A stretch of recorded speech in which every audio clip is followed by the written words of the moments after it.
The Centers for Disease Control says it is moving to temporarily halt evictions for Americans who can't pay their rent because of the effects of coronavirus.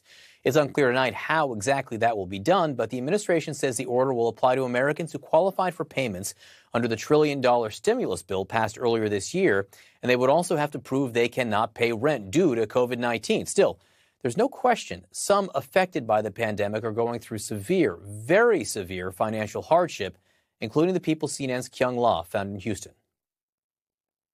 Hello? Constable, need to come to the door. From one Houston home to the next. Hello, Constable. Deputy Benny Gant with the Harris County Constable's Office executes judge's orders to evict. Hello, Constable.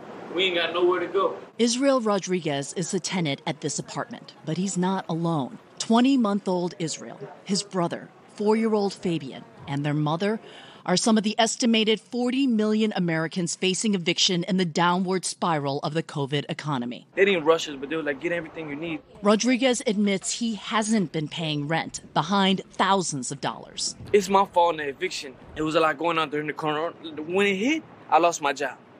So it took me like a month to get another job. This is my check, but I ain't making it with $300. It's literally $300. Their stroller now carries their possessions. It's mainly the kids' clothes because me and her just wear the same clothes almost every day. Make sure we got, toilet paper and a little bit of snacks for the kids. What are you going to do with all of your stuff? That's trash. They can throw it in the trash because we don't have a car, we don't have help, we don't have nobody that can come, help us out right now. Nobody. We got ourselves, me and the kids and her, that's it. How does you as law enforcement feel about seeing that family have to go? Oh, it's a tough situation. I've got 6 kids, 6 children. And, the kids see the mom and dad in desperate situations. It's tough. That's clear. Deputy Gant, an officer for 35 years, is just starting his day.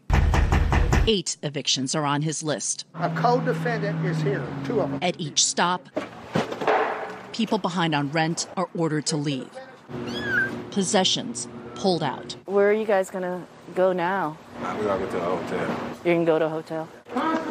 As Deputy Gant works through his list, we get word that 200 eviction orders have come through the Harris County courts for this week. That's double what they normally saw for an entire month before COVID.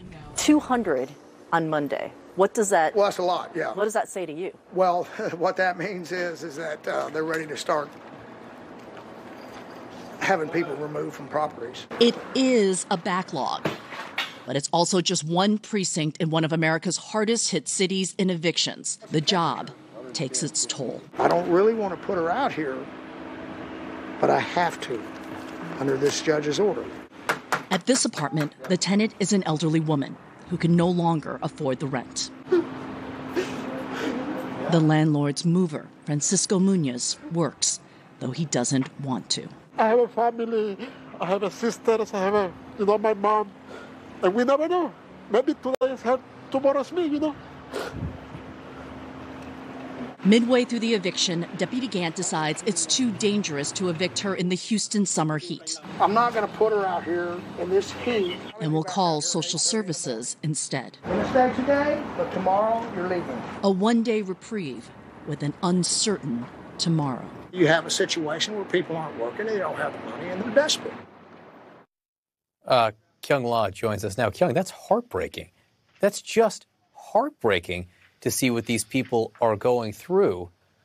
I know there was a CDC announcement today. You've been reporting on it. Is it clear how it might work? Absolutely not.